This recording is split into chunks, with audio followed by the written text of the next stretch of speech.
bem-vindos ao podcast do Instituto Ludwig von Mises Brasil. Meu nome é Bruno Garchagen. Hoje eu converso com o empresário Flávio Rocha.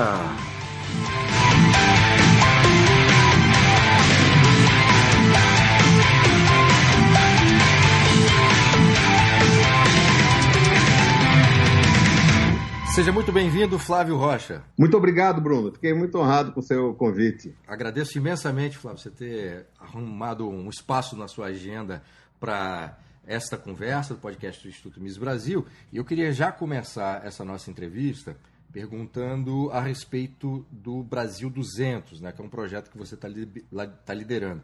No dia 17 de janeiro, você lançou o Manifesto do Brasil 200, que é uma convocação para que, principalmente os empresários brasileiros, façam a defesa do livre mercado. Eu queria, então, começar essa conversa te perguntando por que você considerou esse momento o mais adequado para lançar esse manifesto e por que esse manifesto é necessário? Bom, Bruno, o Movimento Brasil 200 anos, numa alusão a 2022, que é quando o Brasil vai completar 200 anos da sua independência, e esse Brasil 2002 vai ser construído, sem sombra de dúvida, nas urnas de 2018. Então, o movimento foi ganhando força a partir da constatação de uma angústia que eu comecei a ver que não era só minha, mas era muito mais generalizada do que eu imaginava. A gente via claramente uma mudança, um amadurecimento na fonte de todas as mudanças, que é a cabeça do eleitor. Esses 15 anos não foram perdidos, longe disso, apesar do desastre econômico, desse período de ideias ruins, foram anos de imenso aprendizado, e isso realmente fez com que o eleitor galgasse um novo patamar de cidadania, de maturidade. Isso já nós tivemos uma prévia dessa mudança na cabeça do eleitor nas urnas de 2016. Mas a grande virada de página, a grande troca de ciclo, deverá ser dada agora em 2018. Só que apesar desta evolução do eleitor, a gente vê um divórcio entre a consequência desse cimento por causa eu diria, omissão da classe política, né? A gente estranha que num país com 35 partidos, com a multiplicidade de projetos políticos, um país que acordou para a política, que está discutindo política nos bares e nas ruas, não tenha se apresentado ainda o projeto político pelo qual o povo está clamando. Eu chamo o candidato óbvio. O candidato óbvio é o que reúna as ideias do liberalismo econômico, da liberdade, da democracia, do protagonismo do indivíduo, da livre iniciativa, com as ideias que se contrapõem ao marxismo cultural. Né? É a coerência entre o liberalismo econômico e o conservadorismo de uma agenda, né, que se contraponha ao gramscismo, ao esquerdismo no plano das ideias e dos costumes. Né? A gente vê a esquerda com ideias erradas, mas coerentes. Sempre o discurso da esquerda une o marxismo econômico à esquerda cultural, a esquerda dos costumes, cujo grande guru é Antônio Gramsci, né? Só que do nosso lado, as ideias são desencontradas. Até se perder um pouco o medo de tocar em palavras sublimes como capitalismo, como privatização. Nesse ponto houve realmente uma evolução em torno da quase hegemonia do discurso da esquerda hegemônica. Mas a gente não vê a coerência entre o econômico e o comportamental. A gente vê grandes esperanças de pessoas que poderiam ser o rosto desta virada de página, que iam muito bem enquanto o discurso estava no plano das ideias na economia, mas pisando em todas as cascas de banana do politicamente correto, quando se aventuravam no plano dos costumes. Talvez a influência do Macron, né? Macron, o fenômeno francês, é talvez uma peculiaridade francesa, e o eleitor, na nossa leitura, não quer um Macron brasileiro, não quer aquele projeto que una a direita econômica à esquerda nos costumes. Eu acho que o momento do Brasil é de coerência. É liberalismo econômico com conservadorismo nos costumes. O Brasil está pedindo muito mais um Reagan brasileiro ou uma Thatcher brasileira do que um Macron. Então é para cobrar este projeto, o projeto que vai realmente possibilitar um contraponto a esse triste período de 15 anos de ideias ruins, tanto no plano da economia quanto dos costumes, né?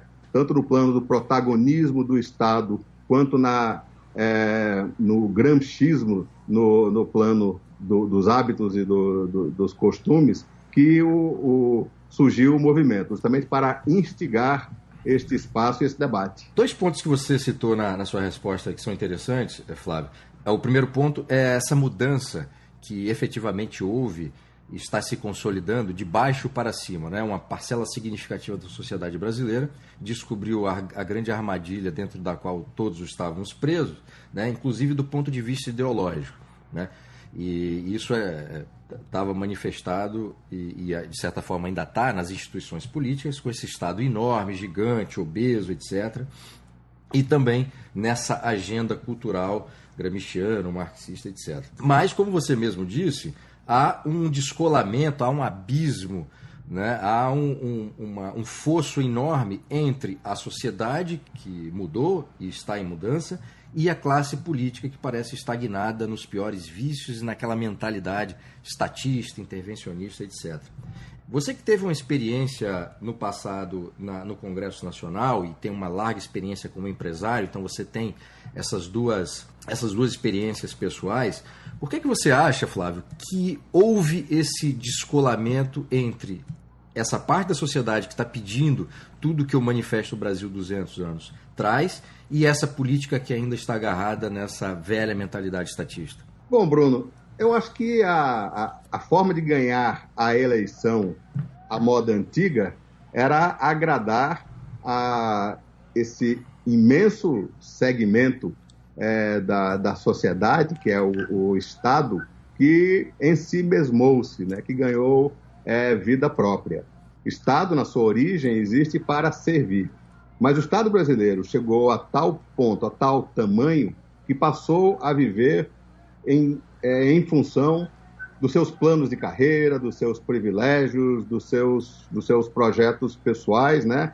E distanciando-se do propósito de servir a ponta, ao aluno da rede pública, ao paciente do hospital público, ou seja, dos serviços que ele se propõe a prestar. O conflito que existe hoje no Brasil, né, não é mais como quer fazer crer a velha política, né, capital contra o trabalho, ou rico contra pobre, ou negro contra branco. Quer dizer, é a lógica de acirrar conflitos, a lógica do nós contra eles, tão presente nos discursos políticos que estão aí. O nosso instituto surge a partir da constatação que o real conflito, longe de ser esses, até de luta de classes e das mais diversas setores, né? O real conflito hoje, tão grande foi o distanciamento do Estado da realidade e do sofrimento do brasileiro, que o conflito é entre os que puxam a carruagem e os que estão aboletados em cima da carruagem estatal, né? Eu acho que esta consciência está cada vez mais presente na cabeça da grande parte da maioria do povo brasileiro, né? O Estado, eu lembro na época, você mencionou a época que eu estava na política, a gente subia na tribuna, isso era da época da Constituinte, a gente subia na tribuna para nos indignarmos contra os escochantes 20%, 22% de cruz tributária, de carga tributária que a gente carregava. Nesses pouco mais de 20 anos, esses 22% viraram 37% no pico de 2014. Se adicionarmos aí os 10% de déficit, que deve ser até superado esse ano, mais outra forma perversa de tributação, que são os monopólios estatais em serviços essenciais, via de regra ineficientes pela falta de concorrência, nós vamos ver que a carruagem estatal já é maior do que a sua força de tração. Esse é um dado, né, determinante para a competitividade ou não de um país ou de uma sociedade. Nós competimos com países emergentes, cuja proporção entre força de tração e peso da carruagem é da ordem de 80% para 20% do Estado, ou 85% para 15%. Então fica uma luta desigual em termos de competição, e o pior disso, que um Estado deste tamanho esquece dos que puxam a carruagem, passa a existir em função de si mesmo. É o motivo da degradação assustadora do ambiente de negócios no Brasil. O Brasil, quanto mais cresce o seu Estado, mais hostil fica a figura sublime do investidor, do empresário, do empreendedor, né? Do que gera riquezas e empregos. Então, esses dois fatores, inchaço e hipertrofia do Estado, associado à degradação do ambiente de negócio, em função dessa hiperregulação que existe, né? A hiperregulação em todas as áreas da vida nacional, desde da trabalhista, tributária, direitos do consumidor, realmente tem mais ou menos a função assim de areia nas engrenagens, delicadas engrenagens da economia, né? É realmente inacreditável a que ponto o Estado brasileiro entra nas minúcias das todas as relações econômicas e todos os aspectos da vida brasileira. É mais ou menos, eu acho que existe dois juízes que disputam espaço, né? O juiz mais sábio que existe, que é o livre mercado, e os falhos tribunais humanos. Em decorrência da hipertrofia do Estado, nós vivemos mais ou menos na carona aí deste crescimento, dessa hiperregulação, uma hiperjudicialização, né? O Brasil é incrivelmente judicializado. Essa judicialização agora chega à política também, né? Isso quer dizer que decisões comezinhas, cotidianas das relações econômicas, que poderiam estar sendo resolvidos com muito mais sabedoria pelo juiz mais sábio que existe, que é o livre mercado, estão aí entupindo e congestionando os tribunais. Isso é muito ruim para a competitividade, para a eficiência de um país, porque enquanto julgamentos feitos pelo mercado têm sempre a mão de Deus intercedendo a favor do mais trabalhador, do mais competente, do mais esforçado, do mais talentoso, os falhos tribunais humanos sempre estão intercedendo a favor do coitadinho, do menos talentoso, do mais preguiçoso, e isso, mais uma vez, depõe contra o poder de competir de uma sociedade ou de um país. E no âmbito do judiciário tem um elemento que agrava esse problema, que é a mentalidade anticapitalista do STF. Inclusive tem um texto do professor André Luiz Santa Cruz Ramos no próprio site do Instituto Mises Brasil que mostra como em decisões econômicas o STF tende a premiar essa mentalidade estatista em vez de premiar a autonomia dos contratos e tudo mais, né? Para a justiça brasileira parece que os contratos privados nada valem, né, Flávio? Exatamente. É uma visão oposta à sabedoria suprema do livre mercado, né? Se na maior parte da judicialização das decisões judiciais, no detalhe, no varejo, se tem a falha impressão que está se fazendo justiça social no varejo pontualmente, mas ao se deteriorar a competitividade de um país como um todo, se faz injustiça social no atacado, gerando 14 milhões de empregos, se degradando o ambiente de negócios, se afugentando o investimento, se tornando um país menos atrativo ao investimento, consequentemente, sendo o oposto da prosperidade. E prosperidade é a fonte única das conquistas, porque é a prosperidade que aumenta a demanda por mão de obra, que melhora os salários e garante as conquistas. Não é a caneta do regulador que garante a conquista. Quem garante a conquista é a prosperidade, e não se descobriu outra forma de construir prosperidade senão pelo binômio democracia e livre mercado. liberdade política e liberdade econômica. Aliás, a respeito desse ambiente de negócios hostil no Brasil, né, os dados mais recentes que existem, o índice de liberdade econômica da Heritage Foundation, numa lista de 180 países, o Brasil está na posição 140. E no Doing Business do Banco Mundial, que mede a facilidade de fazer negócio, o Brasil está na posição 123 numa lista de 190. Quer dizer, fazer negócio no Brasil é para corajosos heróis, né, Flávio? Exatamente. Isso é de uma... Me desculpe a palavra deselegante, mas é de uma burrice inacreditável. Porque está certo que outro fator de competitividade que está ligado ao custo do Estado. Eu reconheço a dificuldade que os políticos têm em ajustar o tamanho do Estado para um tamanho que faça sentido. O Estado de talvez 20%, que é o tamanho do Estado que tem nos países aí em desenvolvimento mais comparáveis ao nosso, né? Agora, através de uma regulação que não tem o menor bom senso, se retirar, se criar óbices à atividade econômica no Brasil, muitas vezes por motivos ideológicos, realmente não faz o menor sentido.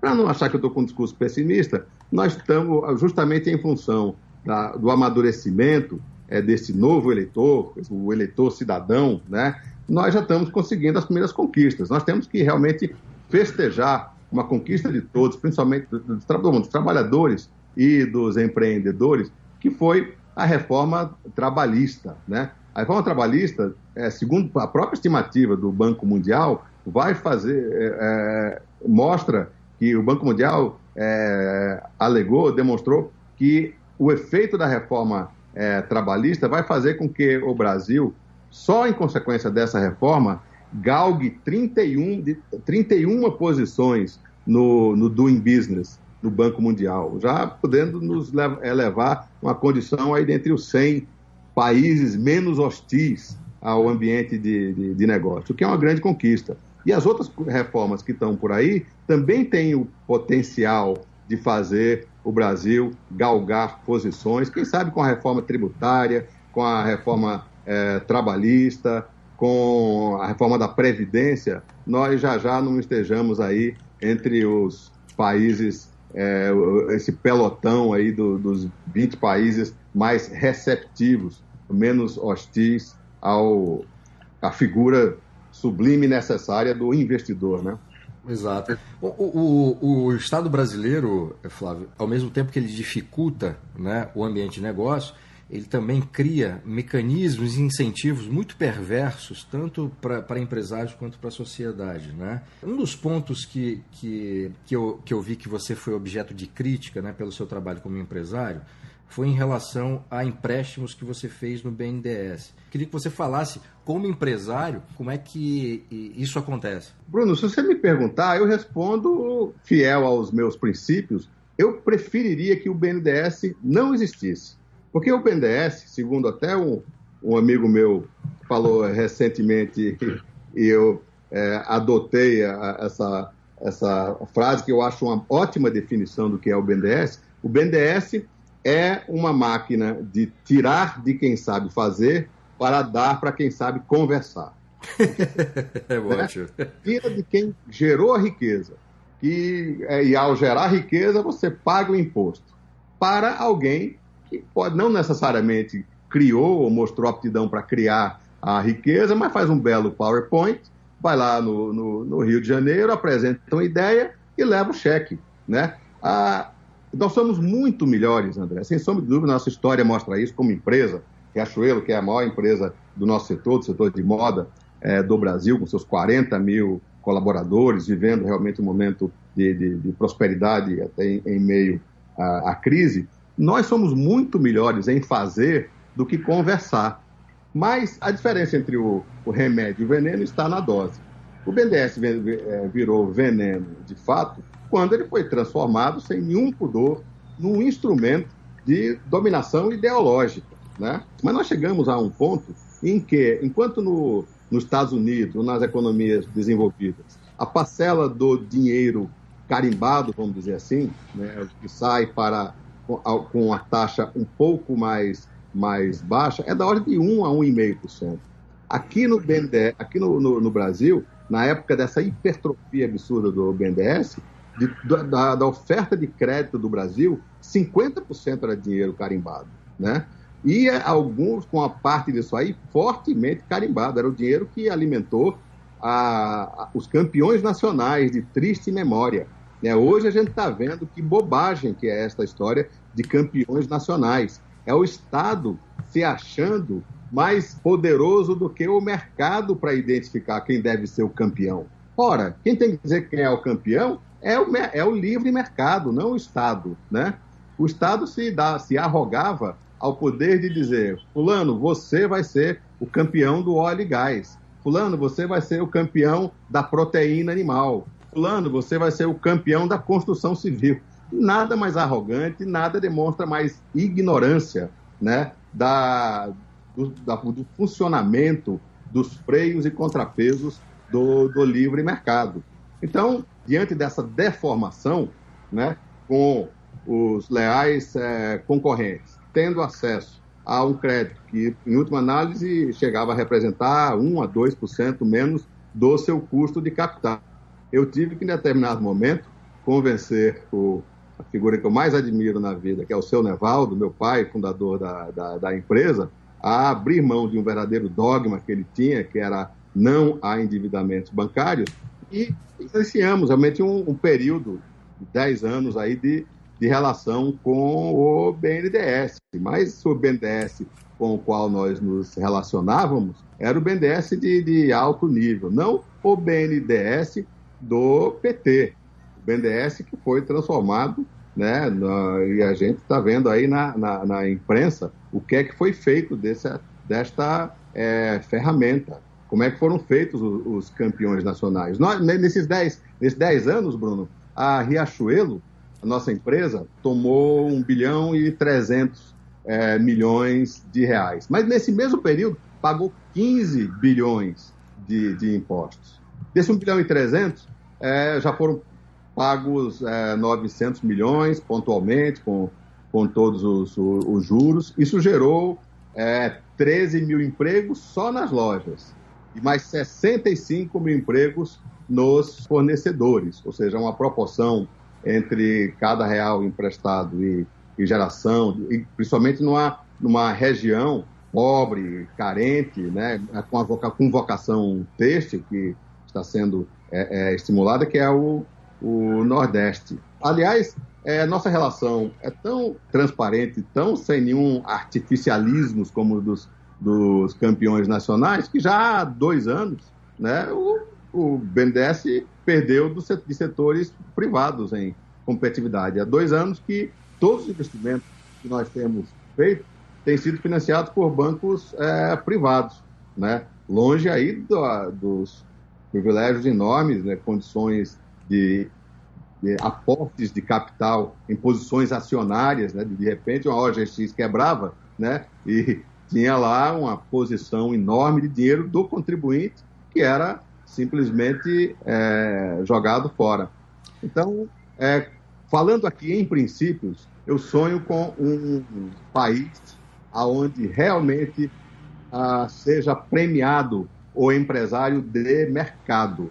O empresário que acorda de manhã e diz: como é que eu faço um vestidinho mais barato e mais bonito para deixar a Dona Maria feliz? E com menos empresários de conchavo, que é aquele que acorda de manhã e fala: quem eu tenho que dar a propina para conseguir um contrato com o Estado, né? Então, ainda a opinião pública, o imaginário popular, confunde essas duas figuras tão diferentes. O empresário de mercado e o empresário de conchavo, que Luigi Zingales chama do crony capitalism. Quanto maior o Estado, mais cresce essa metástase do câncer estatal, que é o empresário de conchavo, o empresário de conluio. E essa percepção popular, ela acaba sendo reforçada com esse tipo de ação do governo, como você citou, Flávio, que é os campeões nacionais, por exemplo, né? E quando aparecem esses empresários que comandavam essas empresas, né, dos campeões nacionais, essa relação entre grande empresário e Estado ficava ainda mais consolidada na cabeça dessas pessoas. Fazendo um link, né, uma ligação entre isso e o Manifesto Brasil 200, você tem conseguido arregimentar alguns grandes empresários, gente muito conhecida, para essa ideia de liberdade de mercado, num momento muito especial da nossa história, e também num meio em que não é comum os empresários aparecerem publicamente para defender economia de mercado, liberdade de mercado, menor intervenção estatal, né? Como é que você tem conseguido, Flávio, dentro desse universo dos empresários, né, atrair essas pessoas para esse manifesto, para esse projeto, repito, num ambiente em que não é comum que empresários como você, né, apareçam publicamente para defender essas ideias? Bom, Bruno, antes de mais nada, o Brasil 200 anos tem sido frequentemente citado como a iniciativa de empresários. Isso não corresponde à verdade, né? O Brasil 200 aglutina as forças que puxam a carruagem, as forças produtivas. E a parceria mais sinérgica, mais estreita, né, é entre os que trabalham, os que suam a camisa e os que acreditam, que investem, que empreendem, né? Essa é a força motriz de um país. Então, o Brasil 200 representa este conflito entre os que estão aboletados, os que estão parasitando na carruagem estatal e os que puxam a carruagem. De fato, eu acho que um grande culpado da situação, dessa pior crise da nossa história, podemos fazer essa autocrítica, aí sim são os nossos pares, nossos colegas empresários e empreendedores que se acovardaram diante da tarefa indelegável, que é fazer a interlocução entre economia e política, né? Essa é uma tarefa indelegável do empresário. O empresário tem que ser, num país de livre mercado, numa sociedade de liberdades econômicas, o empresário tem que chamar para si a tarefa de ser o guardião da competitividade. Porque o empresário é aquele que encosta a barriga no balcão e vê a beleza dos freios de contrapeso, dos mecanismos de mercado funcionando diante dos seus olhos. Ele intui as relações de causa e efeito do livre mercado. O empresário é aquele que sabe que o preço do tomate não sobe por causa da ganância do produtor, sobe por uma escassez, da mesma forma que cai diante da abundância. Então, é com essa concepção que tem que haver a interlocução, essa complexa interlocução entre economia e política. E quando o empresário fica entrincheirado na sua zona de conforto, das quatro paredes da sua empresa, olhando o próprio umbigo, essa função tão nobre dessa intersecção, dessa interlocução entre economia e política, acaba sendo ocupada, como aconteceu no Brasil, por uma burocracia tóxica, com a visão exclusivamente legalista, muitas vezes verdadeiras sumidades nas leis feitas pelo homem, muito doutos no juridiquês, mas muitas vezes analfabeto em matéria das leis mais importantes, que devem sempre se sobrepor às falhas leis dos homens, que são as leis do mercado, né? Não é possível haver essa profusão legislativa com leis que são verdadeiras afrontas à naturalidade, à leveza, à sabedoria das leis de mercado, né? Cada lei é uma ressalva ao livre mercado. Quando você tem, né, a profusão de leis nós tivemos no Brasil, no ano passado, 3 milhões de ações trabalhistas. Isso não é apenas um recorde mundial, é mais do que a somatória de todos os outros países que existem. Outro dia eu estava conversando com um amigo meu, ex-presidente de um grande banco brasileiro, internacional, multinacional, que está, depois de 100 anos, desistindo do Brasil. Ele dizia que a decisão final foi tomada quando assumiu o CEO indiano, que ao avaliar as operações internacionais do banco, viu que a operação brasileira representava 1% da receita do banco em todo o mundo, mas estava gerando 97% das ações trabalhistas. Nossa. Então, justamente esses fatos que você encontra não só na área trabalhista, mas em todos os outros aspectos da vida nacional, que são talvez hoje um fator de destruição da nossa competitividade, talvez tão ou mais importante do que o peso da cruz estatal que a gente carrega. Flávio, para encerrar, como eu disse numa parte da entrevista, você é um empresário incomum, né, nessa sua defesa aguerrida do livre mercado, e certamente você deve pagar um preço por isso. Eu queria te perguntar o seguinte: de onde vem isso? Assim, o seu conhecimento pelas ideias da liberdade, por exemplo, de onde vem essa defesa do livre mercado como você tem feito de forma tão valiosa? Bom, Bruno, a melhor escola é o fato, o empresário está na fila do gargarejo para contemplar o espetáculo maravilhoso do mercado em funcionamento. Nada como você ver essas relações de causa e efeito acontecendo diante dos seus olhos. Eu acho que qualquer brasileiro devia, em qualquer escola, qualquer faculdade, deveria ter pelo menos um período de 15 dias trabalhando numa quitanda, ou num supermercado, ou numa operação de varejo qualquer, vendo como é que o mercado funciona, para não sair da escola achando que o mercado é injusto, que é movido pela ganância, né? Não achar, como eu disse aqui, que o preço do tomate sobe porque o produtor de tomate é ganancioso. Não é assim que funciona, né? Então, a oportunidade de trabalhar numa atividade empresarial, né, já é a melhor escola de liberalismo, é a melhor forma de consolidar convicções liberais, né? É lógico que o Estado desse tamanho tem tantos instrumentos para fazer a maldade que eu confesso que realmente demandou uma certa dose, não só de coragem, mas até de responsabilidade numa empresa que é o 15º maior empregador do Brasil, com tanto em jogo, né? Começar a verbalizar estas angústias e a fazer essas queixas. Mas eu acho que era um papel que me cabia e vejo com alegria hoje isso se irradiar, se desdobrar. O empresário está perdendo essa timidez, porque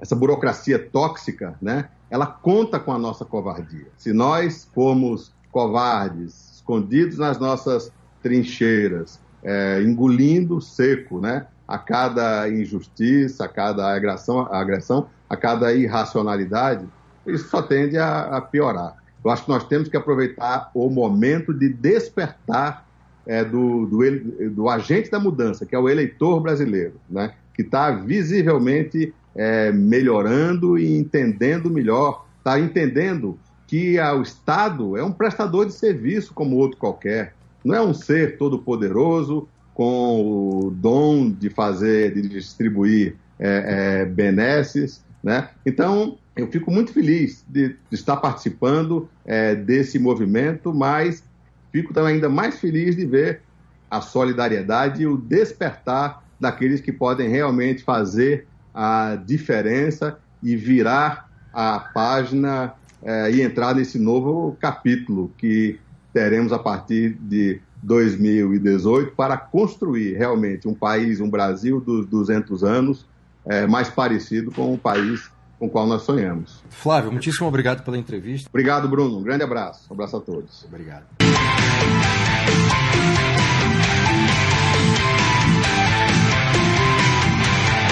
Este foi o podcast do Instituto Ludwig von Mises Brasil. Meu nome é Bruno Garchagen.